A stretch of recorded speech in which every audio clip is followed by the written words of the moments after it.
RCF. दोस्तों आज हम आरसीएफ जो स्टॉक है, आरसीएफ मतलब राष्ट्रीय केमिकल एंड फर्टिलाइज़र, राष्ट्रीय केमिकल फर्टिलाइज़र, इसका एनालिसिस करेंगे। टेक्निकल और फंडामेंटल एनालिसिस करेंगे। तो इसलिए रिक्वेस्ट है, वीडियो को पूरा वॉच कीजिए, क्योंकि आधा अधूरा ज्ञान हमेशा हानिकारक होता है। इस वीडियो में मैं बताऊंगा क्या, वो मैं आपको पहले बता देता हूँ। जो कल और आने वाले दिनों के जो लेबल्स हैं, इम्पॉर्टेंट लेबल्स हैं, उनका डिस्कशन होगा। साथ में वो लेबल्स जो मैं बता रहा हूँ उन पे ट्रेड कैसे करना है उस पर भी डिस्कशन होगा, वो भी मैं आपको बताऊंगा। साथ में आरसीएफ कंपनी करती क्या है, उसका फेस वैल्यू, आरओई कितना है, पी रेशियो कितना है, कॉम्पिटिटर कौन कौन है उस कंपनी के, स्टेक होल्डर में कौन कौन है, ये सारी बातें डिटेल में मैं आपको बताने वाला हूँ। तो स्किप करके बिल्कुल मत देखिए। और हाँ, यदि इतने इम्पॉर्टेंट वीडियो का आपके पास नोटिफिकेशन नहीं आ रहा है, इसका मतलब ये है कि अभी तक आपने चैनल को सब्सक्राइब नहीं किया हुआ है। तुरंत चैनल को सब्सक्राइब कीजिए और बेल बटन को दबाइए, जिससे कि आपके पास जैसे ही मैं वीडियो डालूँ तब वैसे ही आपके पास नोटिफिकेशन पहुंच जाए। इसके अलावा आपका कोई स्टॉक है जिसके लेवल आप जानना चाहते हैं, मुझे व्हाट्सअप कर दीजिए 9669902885 पर। जैसे ही मैं रीड करता हूँ आपको उसके लेवल मिल जाएंगे। ठीक है दोस्तों, चलिए स्टार्ट करते हैं। आरसीएफ जो कंपनी है वो है राष्ट्रीय केमिकल एंड फर्टिलाइज़र कंपनी। अभी ये मूवमेंट में है क्योंकि सरकार का जो फर्टिलाइज़र कंपनीज़ हैं, फर्टिलाइज़र को जीएसटी के दायरे में लाने का चल रहा है। ठीक है, तो इसलिए ये जो आरसीएफ जो है ये रडार पे है। और आज भी ये लगभग 5%, वो 5% बोल रहा हूँ, 7% के लगभग बढ़ी हुई है। लेकिन इसने हाई बनाया है 194 रुपये का और क्लोज हुई है 185 रुपये पर। तो कैंडल ख़राब है, एक टाइप से कैंडल ख़राब है इसकी, यहाँ से रिवर्सल की सूचना देती है इस टाइप की कैंडल। लेकिन देखते हैं।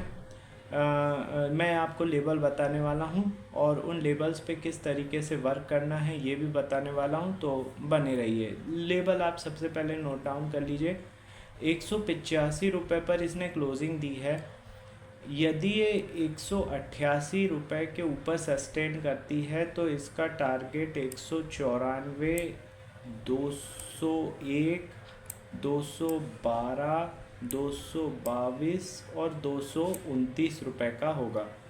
ठीक है, आई होप ये इम्पॉर्टेंट लेवल्स आप नोट डाउन कर रहे हैं। अब यदि 183 के नीचे सस्टेन करती है ये, तो 183 के नीचे इसके टारगेट होंगे 176, 165, 154 और 147।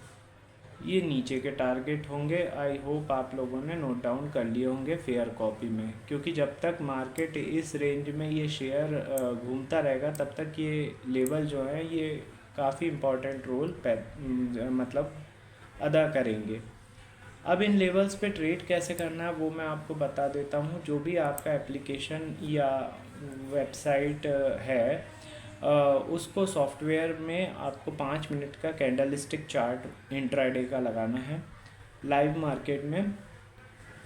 मार्केट में इस स्टॉक और जो जितने भी लेबल्स मैंने बताए हुए हैं उनको हॉरिजॉन्टल लाइन के फॉर्म में ड्रॉ कर लेना है। ठीक है, उस प्राइस पर ड्रॉ कर लेना है। लाइव मार्केट में जब भी दो कैंडल किसी लेबल के ऊपर एकदम क्लोज करती हैं तो वहाँ से उसका बाय कॉल जनरेट होता है, टारगेट है अगला लेबल। ठीक है, इसी तरीके से किसी लेबल के नीचे दो कैंडल क्लोज करती हैं 5-5 मिनट की, तो वहाँ से सेल कॉल जनरेट होती है और टारगेट है उसके नीचे वाला अगला लेबल। ठीक है, इस तरीके से आपको by cell by cell by cell करना है। कभी भी यदि आपने कोई पोजीशन बनाई है तो बिल्कुल एग्जैक्ट लेबल का टारगेट बिल्कुल ना लगाएं, कुछ उससे नीचे का या कुछ उससे ऊपर का लगाएं, क्योंकि वो जो लेबल मैंने आपको बताए हुए हैं ये एग्जैक्ट सप्लाई और डिमांड जोन है। यहाँ पे बहुत ज़्यादा वॉल्यूम रहता है, तो हो सकता है वहाँ तक जाए ही नहीं, उससे पहले ही शेयर रिवर्स हो जाए या पलट जाए।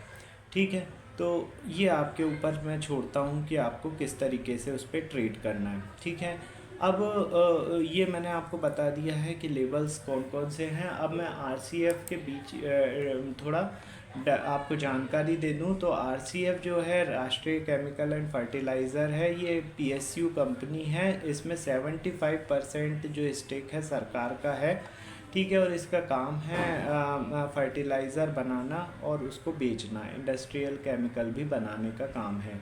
इसका मार्केट कैप है 10,220 करोड़ का। इसने साल भर का हाई बनाया है 194 रुपये का और साल भर का लो है 105 रुपये का। 52.4 के स्टॉक पीई पर ये वर्क कर रहा है। 83.5 रुपये की इसकी बुक वैल्यू है। 2.86% का डिविडेंड यील्ड है। 4.24% का रिटर्न ऑन इन्वेस्टमेंट है। फेस वैल्यू 10 रुपये की है। इसके कॉम्पिटिटर की यदि मैं बात करूं तो FACT, Chambal fertiliser, GSFC, national fertiliser जिसके कल हमने लेवल डिस्कस किए थे, ये सब इसके कॉम्पिटिटर हैं। होल्डिंग की बात कर लें तो जैसा कि मैं शुरू में ही बोल चुका हूँ कि सरकार के पास 75% हिस्सेदारी है इस कंपनी की, तो वो हमेशा से चली आ रही है। वही प्रमोटर है इसमें, तो 75% प्रमोटर की हिस्सेदारी हो गई। एफआईआई की हिस्सेदारी कम होकर 2.58% बची है मार्च क्वार्टर में। डीआईआई की हिस्सेदारी भी कम होकर 0.34% बची है मार्च क्वार्टर में।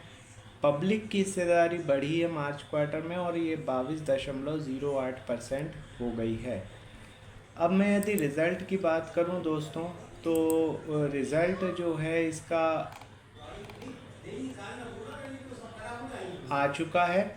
रिज़ल्ट इसका आ चुका है 17 तारीख को रिज़ल्ट आया हुआ था और अबव एस्टिमेट आया है, क्योंकि उस समय 148 रुपये का भाव चल रहा था। आज की डेट में 185 रुपये का भाव है। लेकिन एट प्रेजेंट जो आज की कैंडल बनी हुई है वो ख़तरनाक है और ये रिवर्सल की सूचना देती है, इस टाइप की कैंडल। बाकी मैंने लेवल्स आपको बता दिए हैं, उसके आधार पे आपको ट्रेड करना है। अब दोस्तों, इतने इम्पॉर्टेंट वीडियो का यदि आपके पास नोटिफिकेशन नहीं आ रहा है, इसका मतलब ये है कि यदि आपने अभी तक चैनल को सब्सक्राइब नहीं किया हुआ है, तो डेली बेसिस पे हम लोग 4 वीडियोस यहाँ पे ट्रेंडिंग स्टॉक के, जिनके आने वाले दिन में अच्छा मूवमेंट होने की संभावना है, उन स्टॉक के वीडियो बनाते हैं। तो यदि इतने इम्पॉर्टेंट वीडियो का अभी तक आपने नोटिफिकेशन नहीं आ रहा है, तो आप चैनल को सब्सक्राइब करके बेल बटन ज़रूर दबा दीजिए, जिससे कि जैसे ही मैं वीडियो डालूँ यहाँ से आपके पास नोटिफिकेशन आ जाए। आपका कोई स्टॉक है जिसके शेयर के लेबल आप जानना चाहते हैं, मुझे व्हाट्सअप कर दीजिए 9669928885 पर। जैसे ही मैं रीड करता हूँ आपको उसका लेबल मिल जाएगा। ठीक है दोस्तों, अब मैं मिलता हूँ अगले वीडियो के साथ थोड़ी देर में। Thank you.